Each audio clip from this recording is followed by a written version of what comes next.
When my daughter was born, doctors said, she'll never walk. My fiancé walked out. Years later. Chapter 1. The day everything broke.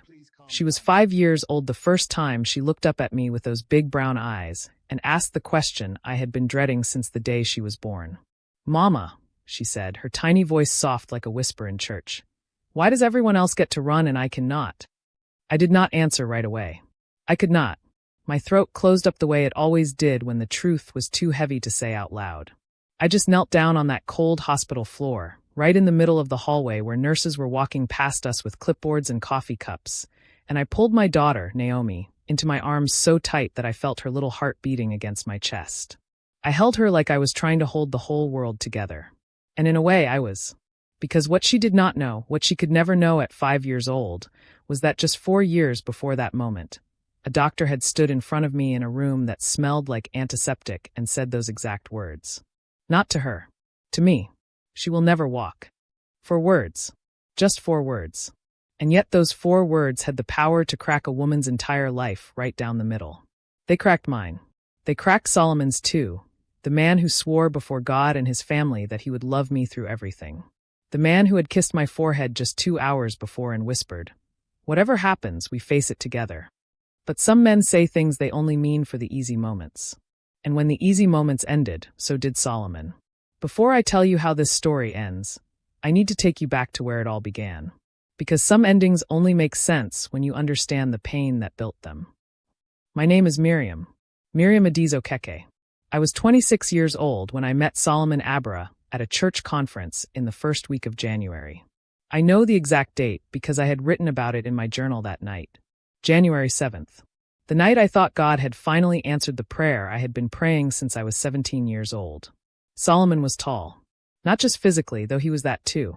He was tall in the way that some people fill up a room without even trying. When he walked in, people turned to look. Not because he was showy or loud. It was the opposite. He was calm. Quiet. The kind of man who listened more than he talked, which in a world full of people who only want to be heard, felt like something rare and precious.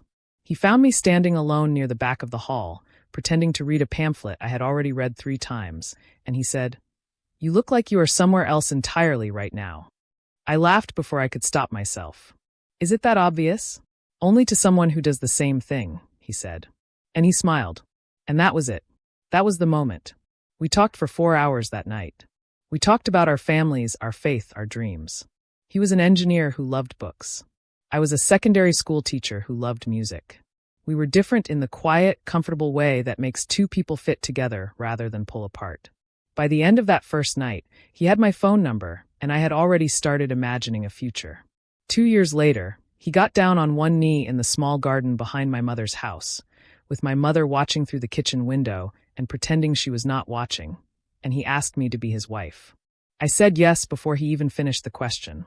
The pregnancy was not planned. We had wanted to wait until after the wedding, which was set for the following April. But God, it seemed, had a different timeline. I found out on a Thursday morning, alone in the bathroom with a test I had bought with shaking hands, and I sat on the edge of the tub for 20 minutes before I could stand up again. When I told Solomon that evening, he went very quiet for a long moment. Long enough that my heart started climbing up into my throat. Long enough that I began to rehearse the words I would say if he looked at me differently now. But then he looked up, and his eyes were wet. "We are going to be a family," he said. Just that. Nothing more. And I exhaled for what felt like the first time all day. The pregnancy was hard. Not in the ways I had been warned about, the morning sickness, the swollen ankles, the backaches that made sleeping feel like a punishment. Those things came and I bore them quietly. No, the hardship was different. It was in the small moments. The ultrasound appointments where the doctors started growing careful and vague. The way they would look at each other over the machine, those quick sideways glances that they thought I did not notice. I always noticed. At my 28-week appointment, a doctor with wire-rimmed glasses and kind eyes that were hiding something sat across from me and Solomon and spoke with the measured, careful voice of a person delivering bad news they have rehearsed. "There is an abnormality," he said. "In the spine. We will need to monitor this very closely." I reached for Solomon's hand under the table. He gave it to me. Squeezed it once. Firm and warm. We drove home mostly in silence. But when we got inside, he made me tea without being asked and sat beside me on the sofa and said, Whatever this is, we handle it together. I believed him. God help me. I believed him completely. Naomi came into the world on a rainy Tuesday night in September. She came screaming, which the nurses said was a good sign, and when they placed her on my chest, wet and furious and blinking at the harsh lights of the world she had just entered, I felt something shift inside me. Something that had been tightly wounded for 9 months slowly came loose. She was here. She was real. She was mine. Solomon stood at the edge of the bed, his hand resting gently on my shoulder, looking down at her with the kind of expression that people wear when they are looking at something they know they will never fully understand. Something holy. His eyes were shining. "Naomi," he said softly. "It means pleasant. Beautiful." "I know," I whispered. "That is why I chose it." For about 40 minutes, everything in the world was exactly right. Then the doctor came back in. And she was not alone. There was another doctor behind her. And a specialist I had never seen before. And the careful, rehearsed voice came again. But this time it was not vague. This time it was sharp and clear and brutal in the way that only certainty can be. "The scans confirm significant damage to the spinal cord," she said. "I want to be honest with you both, because you deserve honesty. Naomi will face serious limitations in her mobility. In the most likely outcome." She paused. Not for drama. Just to gather herself. "She will never walk." The room did not go quiet. That is what they say in stories. The room goes quiet. But it did not. The machines kept beeping. A nurse somewhere outside the door was laughing at something. The rain was still tapping softly against the window. Life was still going on. The world did not stop. Only I did. I looked down at Naomi, who was now asleep against my chest, her tiny lips parted, her miniature fists curled up on either side of her head like she was already preparing to fight something. And then I looked at Solomon. His face had gone the color of ash. His hand, the hand that had been warm and firm on my shoulder just 40 minutes before, lifted slowly away from me. I felt it leave. I felt every single millimeter of that withdrawal, the way you feel cold air rush in when someone opens a window in winter. He took one step back from the bed. Then another. "Solomon," I said. My voice came out barely above a whisper. He was not looking at me anymore. He was looking at the doctor. Then at the floor. Then at the door. "Solomon." He shook his head once. A tiny, almost invisible movement. Like he was answering a question nobody had asked out loud. And then he walked out. He did not slam the door. That was somehow the worst part. He closed it gently. Carefully. Like he was trying not to wake anyone. Like he was being considerate. Like a man who was abandoning his fiancé and newborn daughter in a hospital room still wanted to be seen as a good person on his way out. The doctor looked at me. The nurses looked at me. I looked at Naomi. She was still sleeping. She had no idea what had just happened. She had no idea that in the first hour of her life, the man who was supposed to be her father had decided that she was not worth staying for. I pulled her closer. And I made her a promise right there. Quiet. Just between us. Not the kind of promise you announce out loud because you want people to hear it. The kind you make with your whole chest. The kind that costs you something. I whispered. "I am not going anywhere. Not ever. Not for anything." Solomon sent a message at 11:47 that night. I know the exact time because I was still awake, sitting in the half-dark of that hospital room, watching Naomi breathe in her little crib beside me and trying to remember how to breathe myself. The message said, "Miriam, I am sorry. I love you, but I am not strong enough for this. I cannot do this life. I hope you understand one day." He signed it with a small cross. A cross. The symbol of a man who had sat beside me in church for 2 years, who had prayed over our meals and sang worship songs in the car, and told me that faith was the one thing that could carry a person through anything. Apparently, it could carry him through everything except this. I stared at that message for a long time. Then I put the phone face down on the bed beside me. And I did not cry. Not then.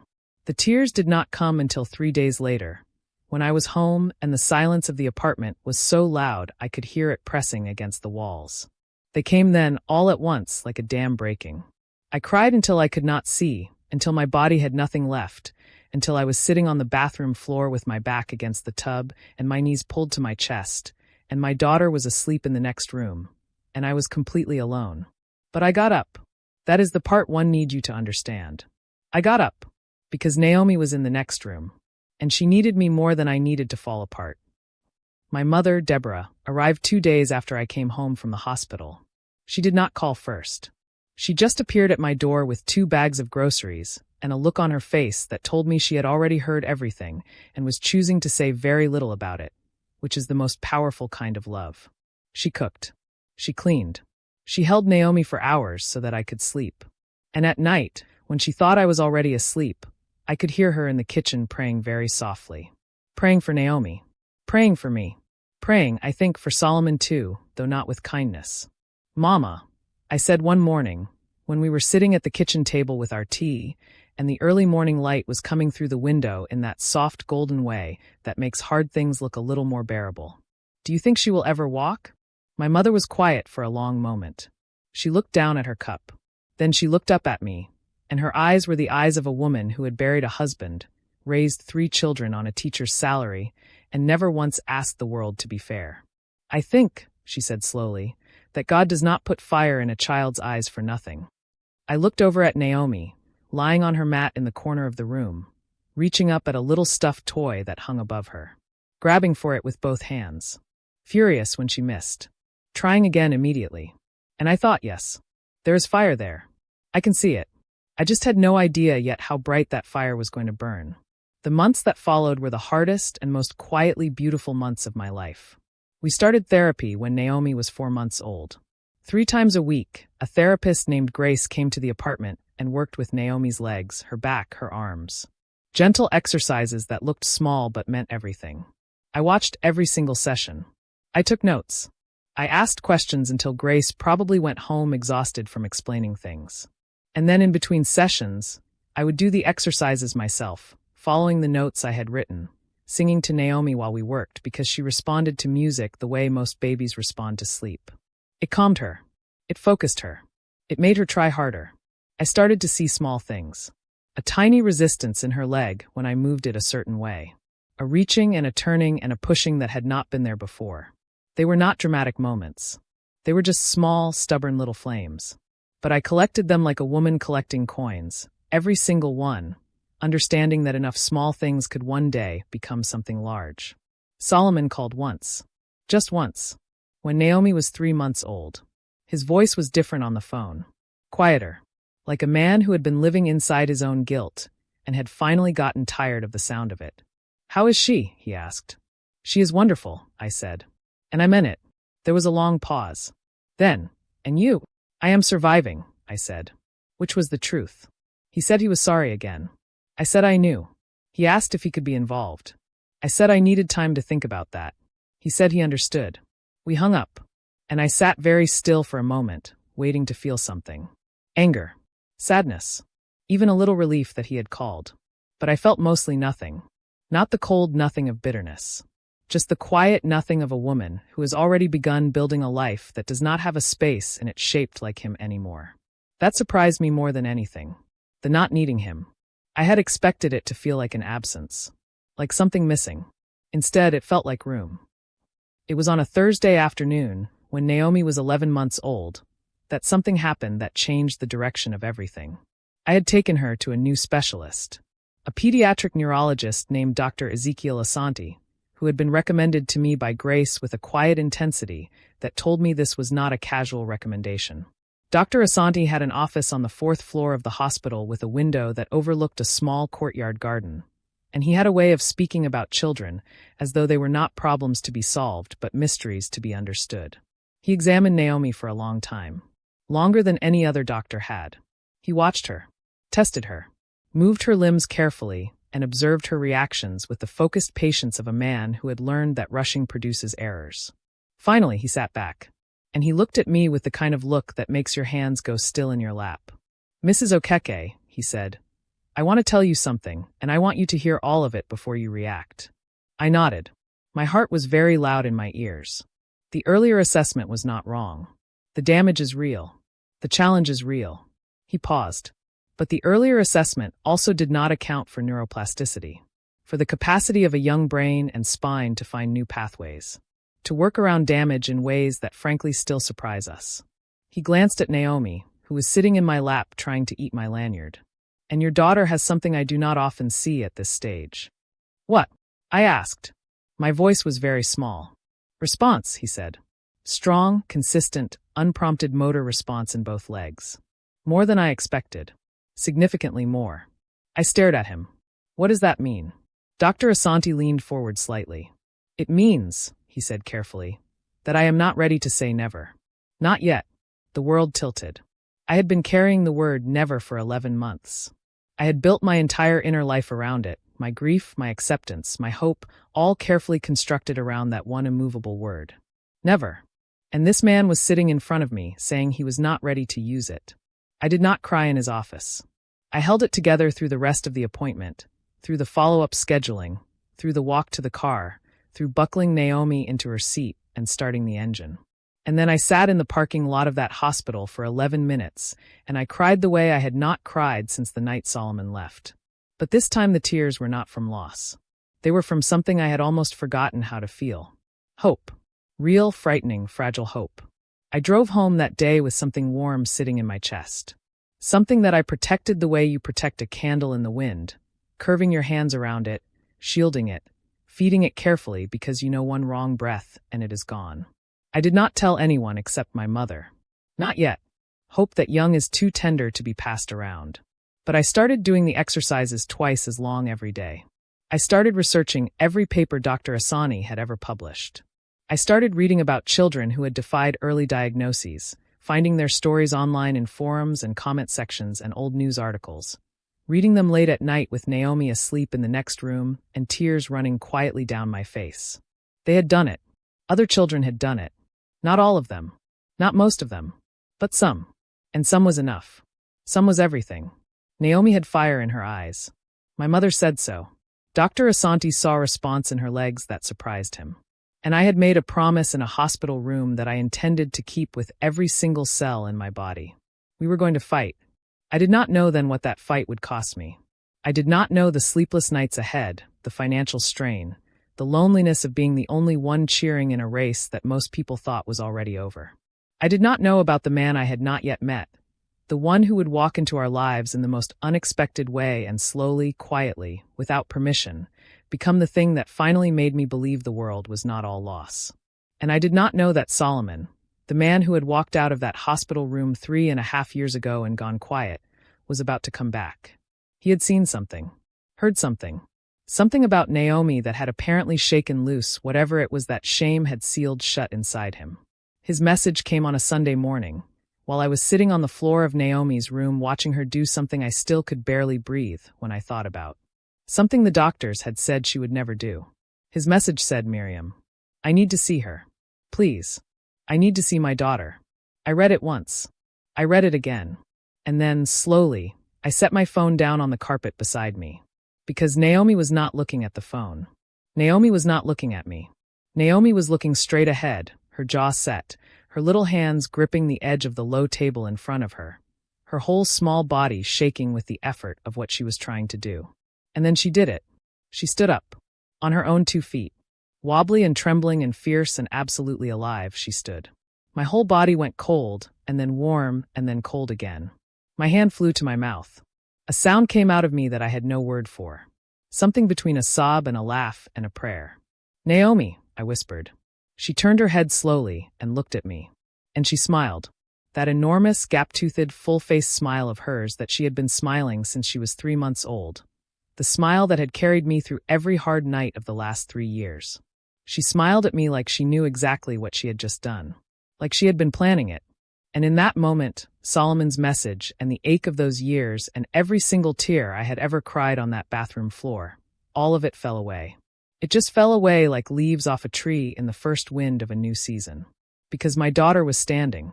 My daughter, who was never supposed to walk, was standing on her own 2 feet in the golden morning light of her bedroom. And I had not the faintest idea, not yet, that this was not even the most extraordinary thing that was about to happen. Subscribe to this channel to support our growth. There are 2 kinds of people who will show up at your door after a storm. Those who caused it, and those who come carrying an umbrella. I did not answer Solomon's message that day. Not because I was being petty. Not because I wanted him to suffer, though Lord knows there were months in the beginning when I would have been lying if I said I did not want exactly that. No, I did not answer because my daughter was standing up for the very first time on her own 2 feet, and there was not a single thing in this world, Not a message, not a man, not even the ghost of a love I had once carried like scripture, that was going to take my eyes off her in that moment. She stood for maybe 8 seconds. 8 seconds. That is nothing. That is the time it takes to pour a glass of water, to tie one shoe, to blink twice and take a breath. But for us, for Naomi and me, those 8 seconds were everything. They were 3.5 years of therapy and tears and late nights and early mornings and hospital appointments and exercises and prayers whispered into the dark. They were every time a doctor spoke the word never, and I chose to keep going anyway. They were every time I sat on that bathroom floor and then got back up. 8 seconds that rewrote everything. When her legs gave out, she sat back down on the floor with a small thud and looked up at me with enormous eyes, like she was waiting to see if what she had just done was real or if I had imagined it too. I was already on my knees in front of her. Already crying. The ugly kind of crying that makes no sound at first because the feeling is too big for your throat. "You did it," I breathed. "Naomi, baby, you did it." She reached up and put one small hand flat against my wet cheek. And she patted it, like she was comforting me. Like she was the one saying, "Mama, it is okay. I told you." I laughed and cried at the same time, which is the sound a heart makes when it has been carrying grief so long that joy catches it off guard. I called my mother first. She screamed so loudly I had to hold the phone away from my ear. Then she went quiet and I heard her crying, and then I heard her praying, and I just sat there on Naomi's carpet listening to my mother thank God in a voice that shook. And I thought, this is what we fought for. This exact moment. This is it. I answered Solomon 3 days later. I did not rush. That matters. The old Miriam, the one who had loved him desperately and wanted nothing more than for him to choose us, would have answered within the hour. Would have typed and deleted and retyped until every word was perfect. Would have left the door wide open before he even knocked properly. But I was not that Miriam anymore. 3.5 years of raising Naomi alone had done something to me. It had not made me hard. I want to be very clear about that. It had not turned me into someone cold or closed or bitter, though I had stood at the edge of bitter more than once and looked down into it and felt its pull. No, what those years had done was make me clear. They had burned away everything soft and uncertain and people-pleasing, the way fire burns away everything that is not solid, and what was left was just me. Just Miriam, a woman who knew exactly what she was worth because she had spent 3 years proving it to herself with nobody watching. So when I finally typed back, I did not leave the door open. I wrote Solomon. She is doing well. Better than anyone expected. If you want to be in her life, that is a conversation we can have. But it will be on her terms. And on mine. Not yours. He replied within 2 minutes. I read the message but did not open it right away. I set the phone face down and finished braiding Naomi's hair, because she was sitting between my knees waiting and she hated when I got distracted mid-braid and the left side ended up uneven. Only once both braids were perfect and she had run off to find her toy rabbit did I pick the phone back up. His message said, "I understand. Whatever you need. I just want to make it right." I read it twice. Then I set the phone down again. Make it right. I turned those 3 words over in my mind the way you turn a stone over to see what is living underneath it. What did that mean, make it right? Could you make right 4 years of absence? Could you make right missing her first smile, her first word, the first time she laughed so hard she got hiccups? Could you make right the nights I sat in the hospital alone while they ran tests on her spine, and I had nobody to hold my hand? I did not know the answer yet, but I was willing to sit with the question. That, I decided, was more than he deserved and exactly as much as I could give. What I have not told you yet is about Daniel. I have been saving him, not because he is less important, but because some things need to be held back until the moment is right. Until you understand the soil they grew in. Because a flower that blooms in the middle of a drought means something completely different from one that blooms in a garden where everything is easy. Dr. Daniel Levi came into our lives 4 months before Naomi stood up for the first time. He was not supposed to be our doctor. Our regular physiotherapy consultant had gone on emergency medical leave, and Daniel had stepped in to cover the Thursday afternoon slot. I had walked into that appointment frustrated, because I hated disruptions to Naomi's routine, and already mentally composing the polite but firm speech I planned to give about why consistency mattered for children with her condition. I never gave that speech. Because Daniel walked in, crouched straight down to Naomi's level without even introducing himself to me first, held out his hand to her like she was an adult deserving of a proper greeting, and said very seriously, "My name is Daniel." I hear you have been working very hard. I would like to see what you can do, if that is all right with you. Naomi, who was suspicious of most new people and had once stared a hospital receptionist into genuine discomfort for a full minute, looked at his outstretched hand. Then she looked up at me, then back at him, and she put her small hand in his. I stood there with my half-prepared speech dissolving and something else happening in my chest that I was not ready to name and absolutely did not have time for. He was good with her. Not just professionally good, though he was that too, precise and knowledgeable and clearly experienced. He was good with her the way some people are just naturally built to be around children. Patient in a way that did not feel like effort. He found the exact balance between encouraging her and respecting the limits of her body on any given day, which is a skill that even experienced therapists sometimes miss. And he spoke to me like I was a partner in Naomi's care, not a bystander. He explained everything, asked what I had observed at home, wrote down what I said, and actually referred back to it. Treated my months of daily notes and observations not as the anxious rambling of an overprotective mother, but as clinical data worth using. Nobody had done that before. Nobody had ever made me feel like what I saw mattered. I drove home that first Thursday and sat in the car outside my building for a moment longer than necessary and gave myself a very firm internal lecture about the fact that I was tired and emotionally vulnerable and Daniel Levi was Naomi's doctor, and that was the end of that. The lecture mostly worked. For about 2 weeks. It was raining on the Thursday he asked me for coffee. Naomi's session had just ended, and she had fallen asleep in the pushchair on the way down the corridor, worn out the way she always was after a hard session, her head tipped to one side and her rabbit tucked under her chin. Daniel had walked us to the entrance, which he did not usually do, and we had stood there in the doorway watching the rain for a moment. "There is a place around the corner," he said. He was not looking at me. He was looking at the rain. "Good tea. They also have those biscuits with the chocolate on one side." I glanced at him sideways. "Is that your way of asking something?" He turned and looked at me then, and there was something in his face that was very careful and very honest at the same time, like a man who had decided to say a true thing even though true things are the most frightening things to say. "Yes," he said simply. "It is." The rain kept falling. Naomi kept sleeping.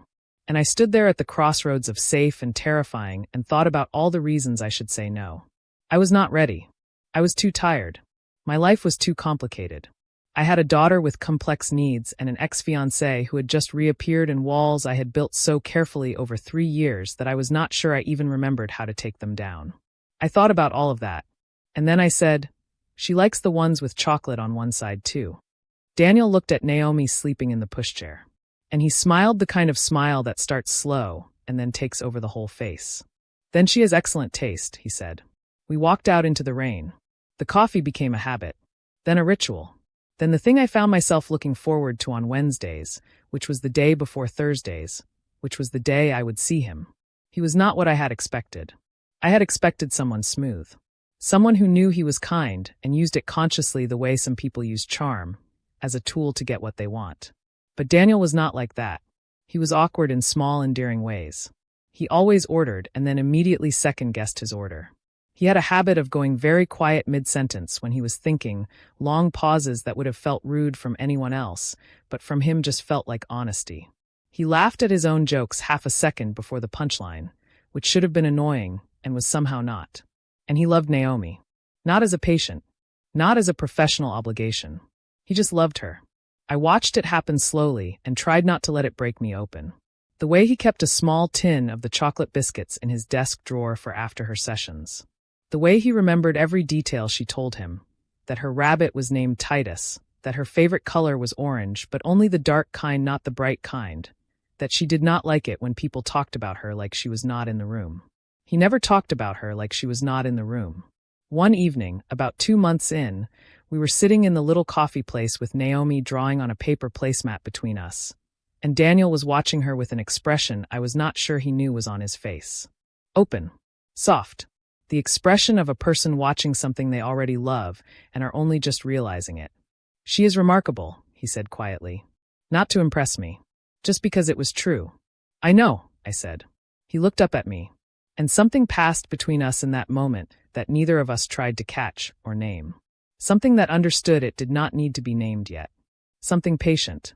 I thought about Solomon.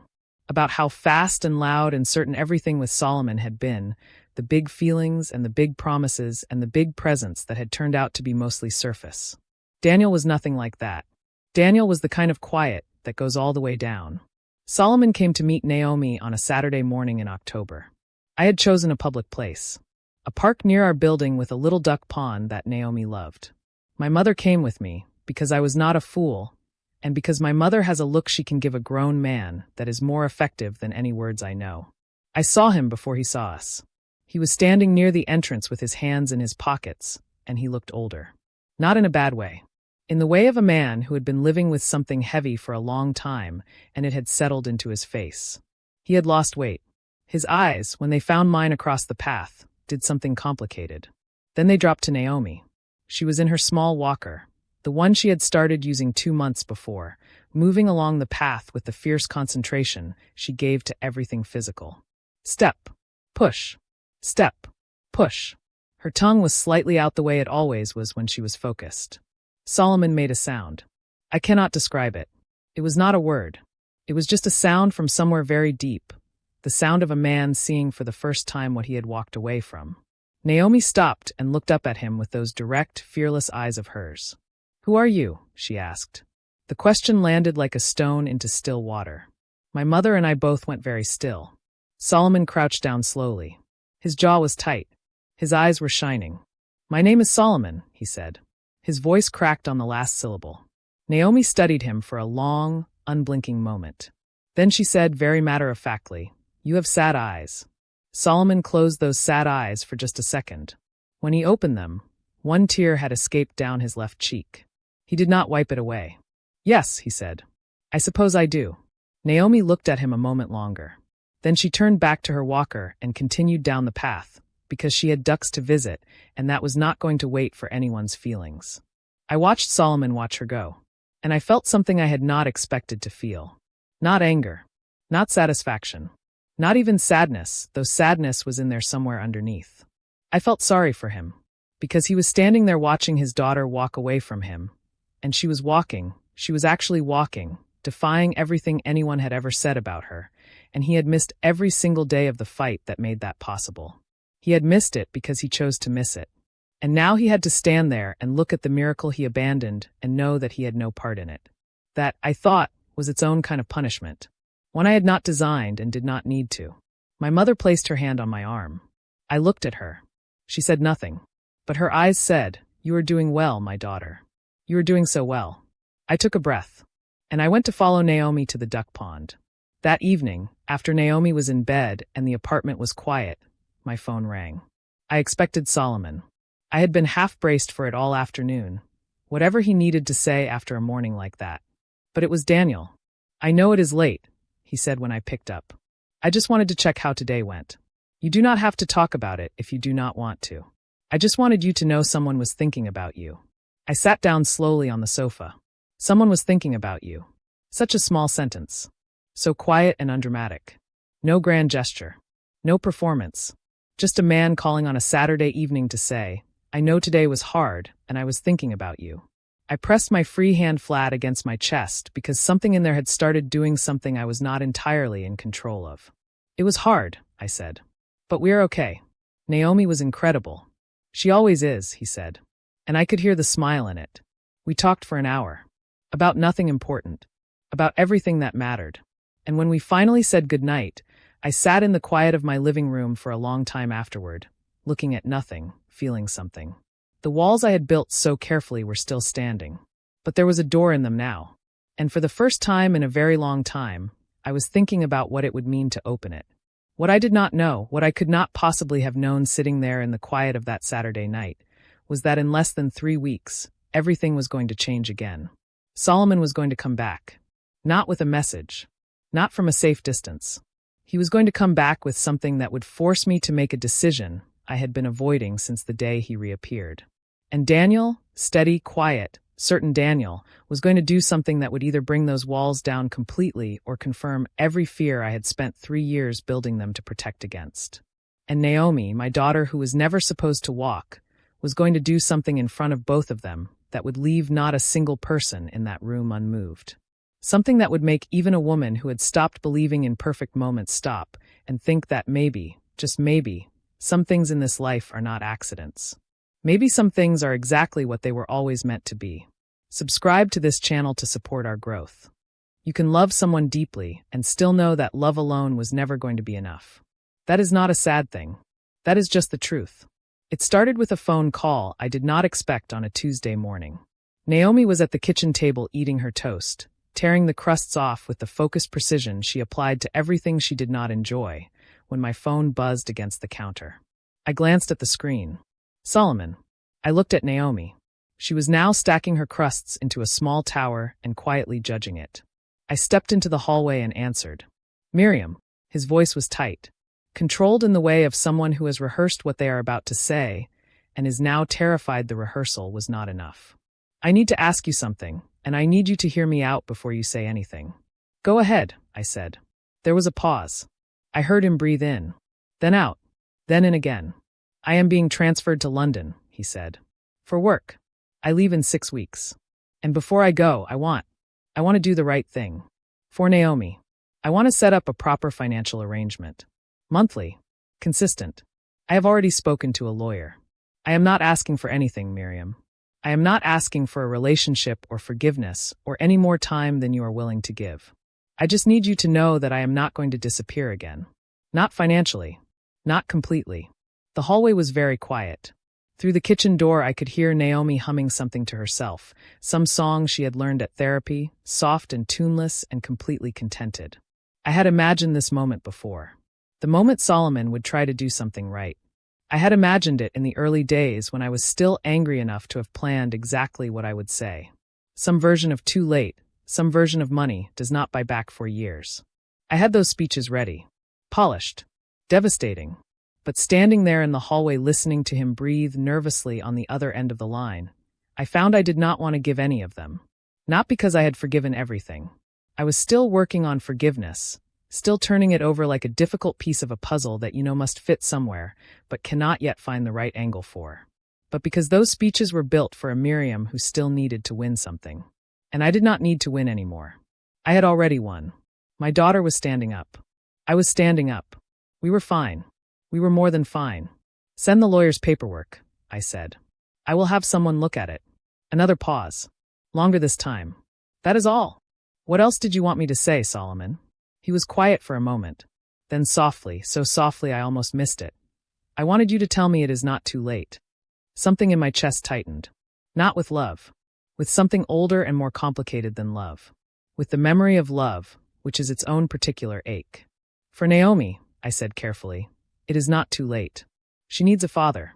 Even a distant one. Even an imperfect one who shows up late. She deserves that. I paused. But for us, Solomon, there is no us to be late for. That door closed a long time ago. Not in anger. It just closed. He did not argue. That surprised me. The old Solomon would have argued, would have pushed and reasoned and turned the charm up like a dial. But this Solomon just said, I understand, in a voice that told me he actually did. We said goodbye. I stood in the hallway for a moment after the call ended, one hand resting flat against the wall, eyes closed. Then Naomi called from the kitchen. Mama, my tower fell down. I opened my eyes, pushed off the wall, and went back to my daughter. 3 days later, Daniel asked me something too. But it was not on the phone. And it was not rehearsed. We had taken Naomi to a small sensory garden near the hospital after her Thursday session. The kind of place with low raised flower beds so children in chairs or walkers could touch the plants, and little wind chimes hanging from the trees that made soft music every time the breeze came through. Naomi was obsessed with it. She would stand at each bed with her eyes closed and just feel things with her fingertips, soil and petals and rough bark. Her face so peaceful it made you feel like you were watching something sacred. Daniel and I were sitting on a bench a little way back, watching her. The afternoon light was coming through the trees in long golden strips the way it does in late autumn, when the leaves are still hanging on but only just burning orange and red at the edges. He had been quiet for a while. Not an uncomfortable quiet. The kind you can sit inside without needing to fill it. Then he said, Can I ask you something? You always ask me that before you ask something, I said. You know you are allowed to just ask. He smiled at that, kept his eyes on Naomi. I know. I ask because what I want to say matters to me, and I do not want to say it wrong. That made me go still. He turned to look at me then. And I saw it again, that careful, honest thing in his face, the thing that had undone me slowly and steadily over the past months. I am not good at grand things, he said. I am not going to stand in the rain with flowers or write you long letters, though I thought about the letters. I am not going to pretend I did not. I am just a man who has spent 6 months watching you love your daughter and learning from it. Honestly, I have learned more about what it means to fight for something from watching you than from anything else in my life. He paused. His jaw moved like he was organizing words carefully. I am in love with you, Miriam. I am in love with Naomi. I am not saying that to scare you. I am saying it because keeping it in has started to feel dishonest, and I would rather be frightening than dishonest. The wind chimes moved through the trees above us. Naomi laughed at something, a small bright sound that carried across the garden. My eyes were hot. I was not going to cry. I was absolutely going to cry. Daniel, I said. You do not have to say anything back, he said quickly. I mean that genuinely, not in the way people say it when they do not mean it. Take whatever time you need. I am not going anywhere. I looked at him for a long moment. At this man who kept a tin of biscuits in his desk for my daughter, who called on Saturday evenings just to say he was thinking of me, who asked permission before he said important things because he did not want to say them wrong. I know you are not going anywhere, I said. And my voice came out softer than I intended it to. That is the thing, Daniel. That is the whole thing. You are the first person I have believed that about in a very long time. He looked at me. Something in his face shifted, opened, the way a window opens into warm air. Is that a good thing? He asked carefully. Yes, I said. It is a terrifying and wonderful thing. He reached over and put his hand over mine on the bench between us. Not dramatically. Just placed it there, warm and certain, and left it. We sat like that without speaking while Naomi moved slowly from flower bed to flower bed in the golden afternoon light, touching everything, afraid of nothing. Now I need to tell you about the day both of them were in the same room. Because of course that day came. These things always find a way to come. It was Naomi's 4th birthday. I had kept the party small. My mother, my friend Rebecca, who had known me since university and had once helped me carry a second hand, caught up 3 flights of stairs while I was 8 months pregnant. A few children from Naomi's therapy group and their parents. And Daniel, who had been folded so naturally into the daily texture of our lives by then that not inviting him would have felt like leaving out a wall. I had not told Solomon about the party. He had not asked. We had settled into a careful, respectful distance, the kind that requires constant low-level management, but is better than the alternatives. He called Naomi every Sunday. She would hold the phone and mostly talk about Titus the rabbit and what she had eaten for breakfast. And Solomon would listen to every word like a man memorizing a language he was afraid he might forget. It was fine. It was its own kind of fine. But on the morning of Naomi's birthday, 40 minutes before the first guests were due to arrive, my doorbell rang. I opened it and there was Solomon, standing in my doorway with a gift wrapped in bright yellow paper and a look on his face that was trying very hard to be confident and not quite managing it. I know I should have called, he said immediately. I know. I just did not want to miss her birthday. Not this one. She is 4 years old today, and I have missed all of the others, and I could not miss this one too. I am sorry. I can leave if you want me to leave. Behind me, from the living room, came the sound of Naomi's voice demanding to know why the balloons were not tied to the chairs yet. I stood in the doorway looking at Solomon for a long moment. His hopeful eyes. His yellow-wrapped gift. His too-late love that was still love. I could not deny that it was still love. And I thought about Naomi. Not about me. Not about Daniel inside helping set up the table. Not about the complicated architecture of feelings that had brought us all to this exact doorstep. About Naomi, who was 4 years old today, who had worked harder in her short life than most adults will ever work, who deserved every good thing. Including a father who had finally decided to show up. Come in, I said. But you are helping with the balloons. Something crossed his face. Relief so intense it was almost painful to look at. He nodded quickly. Yes, of course. Whatever you need. I stepped back. He walked in. And there, at the kitchen table carefully arranging small paper plates with a precision that made my mother raise both eyebrows from across the room, was Daniel. The 2 men looked at each other. I will be honest with you. I had played this moment out in my head before. The tension of it, the awkwardness, the invisible measuring that happens when two men who both love the same woman are suddenly occupying the same room. I had braced for something sharp. What I had not braced for was what actually happened. Daniel set down the paper plates, walked across the kitchen with the easy, unhurried confidence of a man who is secure in exactly where he stands. Extended his hand. "Daniel," he said simply. Solomon looked at the hand, then at Daniel. Something moved through his expression. Something that recognized what it was looking at. He shook the hand. "Solomon, I have heard good things," Daniel said, which was generous, and we both knew it, and Solomon knew it too. "I doubt that," Solomon said quietly. "But thank you." My mother made a sound from across the room that she disguised as a cough.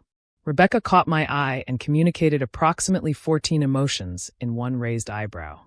And then Naomi appeared in the kitchen doorway in her birthday dress, the orange one, only the dark orange, obviously, and took in the room with those sharp, observant eyes of hers. She looked at Daniel, then at Solomon, then at the yellow package Solomon was still holding. "Is that for me?" she asked Solomon. "Yes," he said. His voice was barely steady. Naomi walked to him. She had been walking for 2 months now.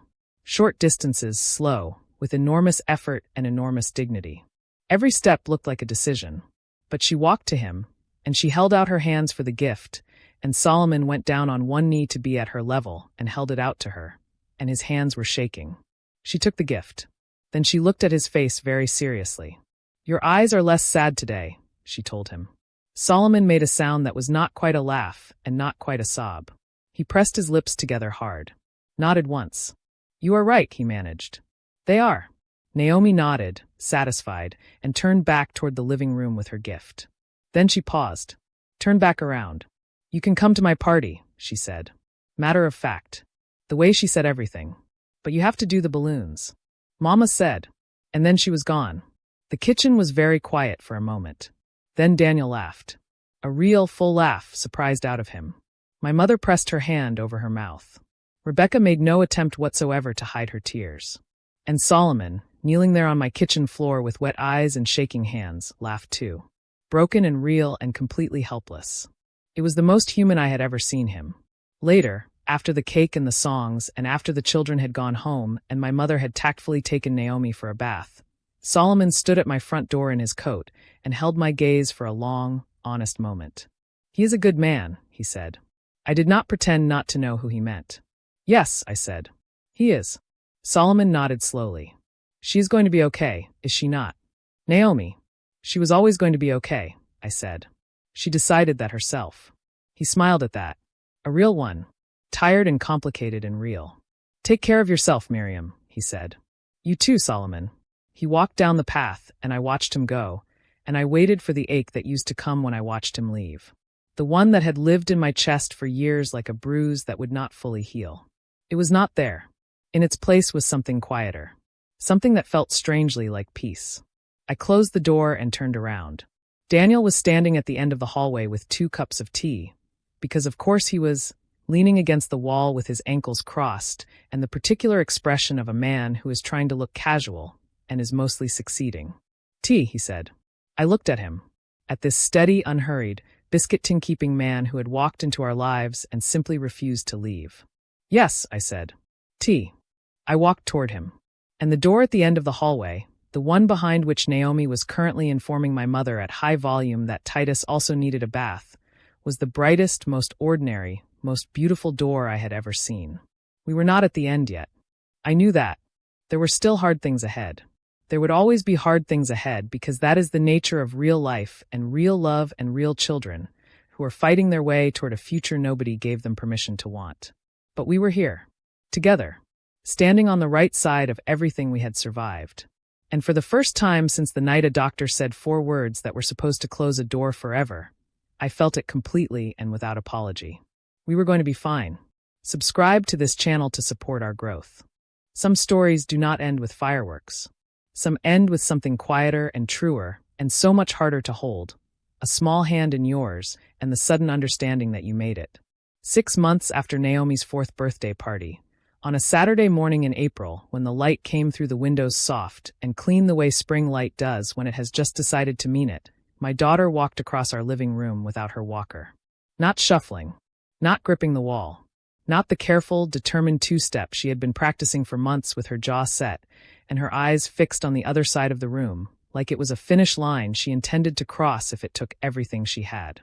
She just walked, both hands free, head up, like it was nothing, like she had always been doing it, and we had all simply failed to notice.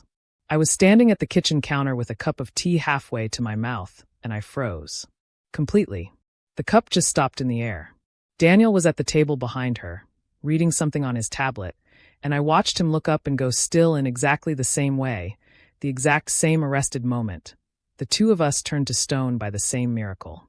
Naomi walked to the window, put her hand on the glass, looked out at the street below, then turned around and looked at us both with the expression of a child who has just done something impressive and is waiting, patiently, for the adults in the room to catch up. Daniel put his tablet down very slowly and carefully, the way you put something down when your hands are not entirely trustworthy. I set the tea down too. My mouth was open. I could not close it. "Naomi," I said. My voice came out as barely a sound. "I walked," she said simply, as if reporting the weather. And that was it. That was all she said. Because to her, in that extraordinary, fearless, matter-of-fact heart of hers, this was not a miracle. This was just the next thing. The thing after the last hard thing. The thing she had been working toward with a patience and a stubbornness that shamed every adult who had ever doubted her. I crossed the room in 3 steps, and I picked her up and I held her against my chest, and I did not cry. I want to tell you I held it together beautifully. I did not. I wept. The full, shaking, grateful, undignified kind that has no performance in it at all because the feeling is simply too large for your body to contain quietly. I wept for every night I sat on the bathroom floor. For every doctor who said the word never like it was a door they were locking from the outside. For every morning I got up anyway because she needed me to. For every exercise, every therapy session, every small defiant flame I had collected and protected and carried forward in cupped hands through wind and dark. I wept because she was in my arms and she was walking and she was fine and we were fine and we had made it through. I felt Daniel's arms come around us both from behind. Solid. Warm. Quiet. Not saying anything because there was nothing to say that the moment was not already saying better. Naomi, squashed between us, said in a muffled voice, "Mama. Too tight." I laughed. Daniel laughed. I loosened my arms just enough, and she sighed with the deep theatrical satisfaction of a 4-year-old who has decided the adults are being ridiculous and she is tolerating it out of kindness. I called my mother first. Again, it was always my mother first. She picked up on the second ring and I said, "Mama," she walked. All the way across the room. Without anything. And my mother said absolutely nothing for 5 full seconds. Then she said, in a voice so raw and low and certain it felt like scripture, "I knew it. I knew it from the day she was born. I told you. God does not put fire in a child's eyes for nothing." I pressed the phone to my chest afterward and stood in the kitchen and let those words settle into me like something I had been waiting to fully receive for 4 years. Fire in her eyes. Yes, that was exactly it. That had always been exactly it. I told Solomon that Sunday when he called for his weekly conversation with Naomi. I told him before I handed her the phone because I needed him to hear it from me first. Not because I wanted the moment, but because after everything, I thought he deserved one good thing without having to brace himself for it.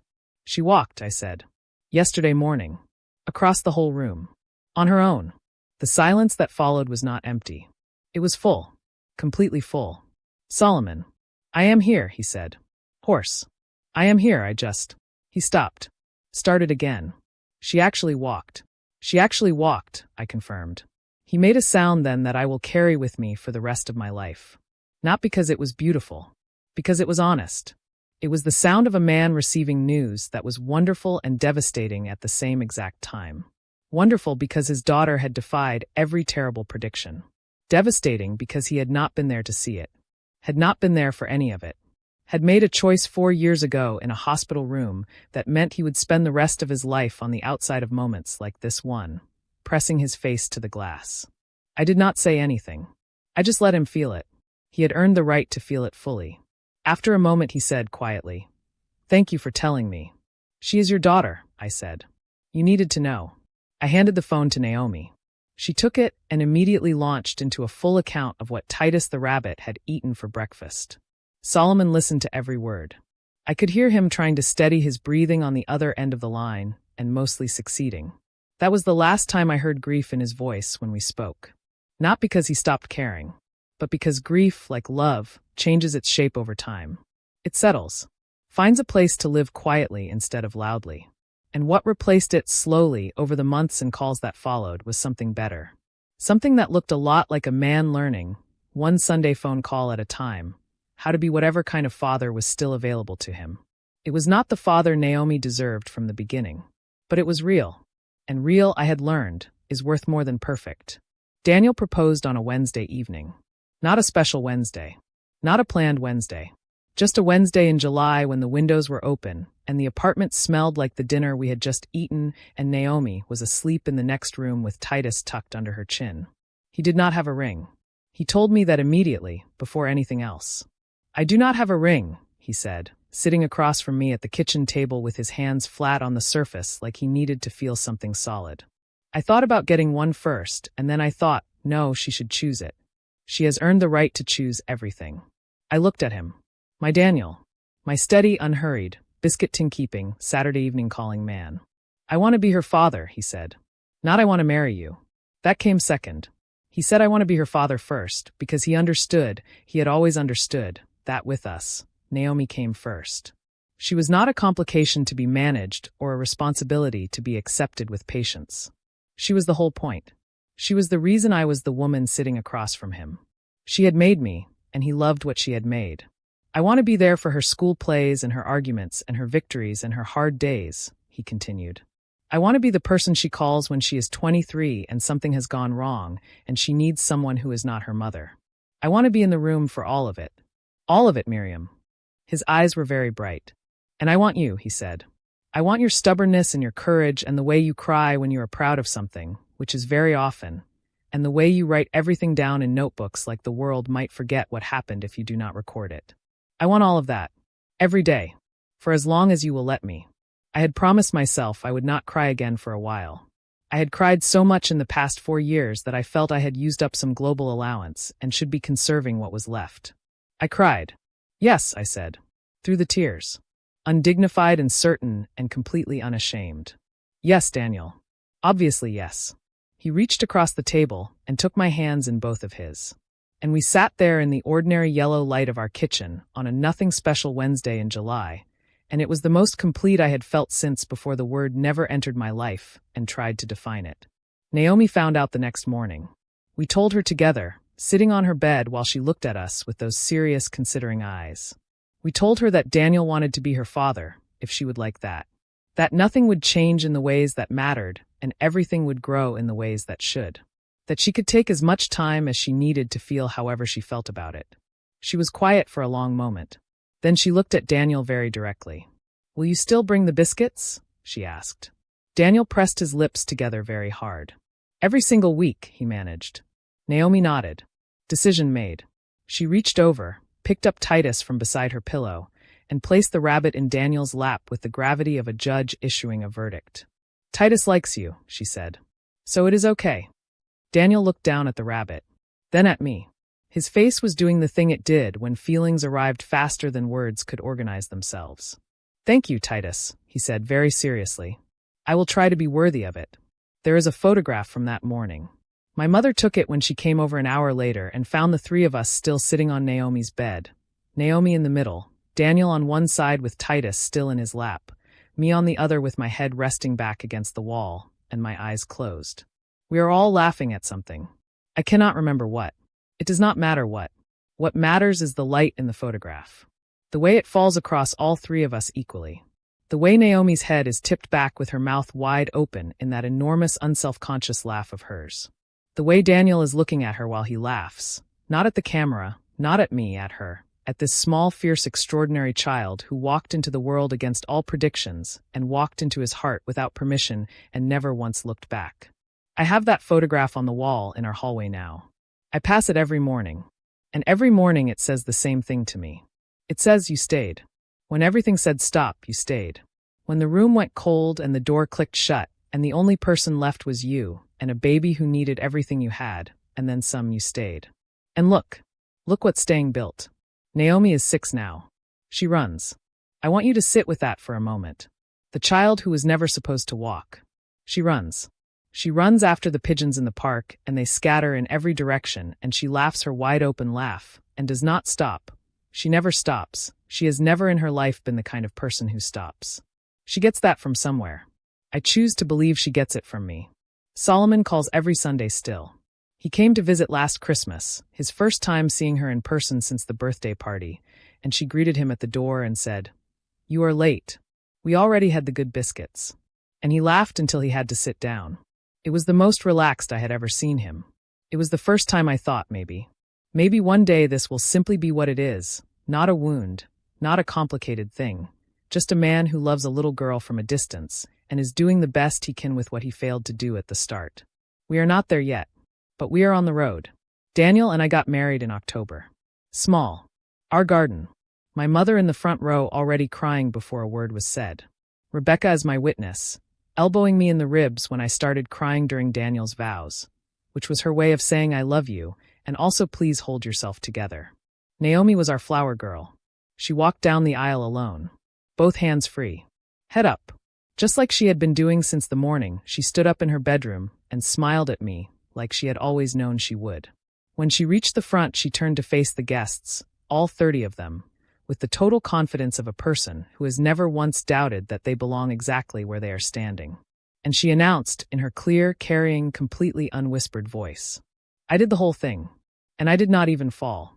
Everyone laughed. Some people cried. My mother did both simultaneously and made no apology for either. I looked at Daniel. He was looking at Naomi with shining eyes and a smile that had taken over his whole face. He felt my eyes and looked over. And in that look was everything.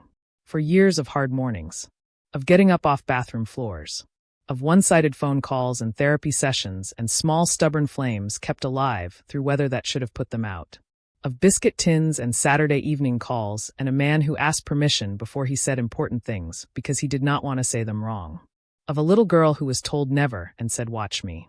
"You okay?" Daniel said quietly. I looked at my daughter standing at the front of our garden in her white dress with flower petals in her hair and her chin tilted up at the world.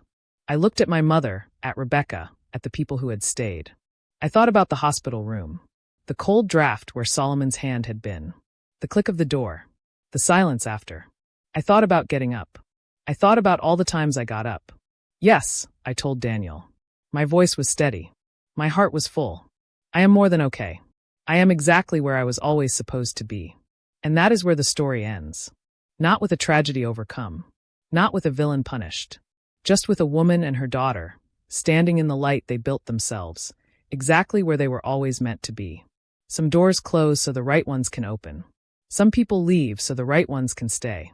And some children come into the world carrying fire that no doctor's words and no coward's exit can ever put out. Naomi knew that from the very first day. It just took the rest of us a little longer to catch up. Subscribe to this channel to support our growth.